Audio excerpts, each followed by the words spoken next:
Hi everyone, welcome back to another video from Finance and Crypto Guide. In this video, I'm going to show you how to update YNAB application to its latest version on your smartphone.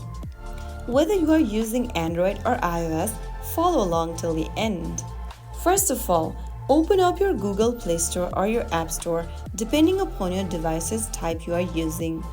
If you are using iOS, open up App Store. If you are using Android, open up Google Play Store.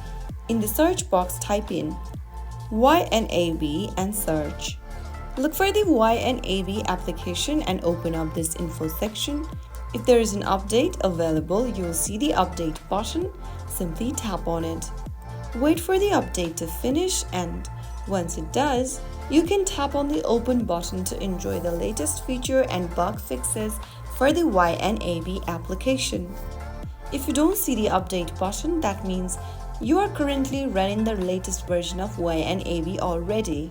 That's how you update your YNAB app and get ready to manage your budget stress-free. If you found the video helpful, don't forget to like, share and subscribe to the channel.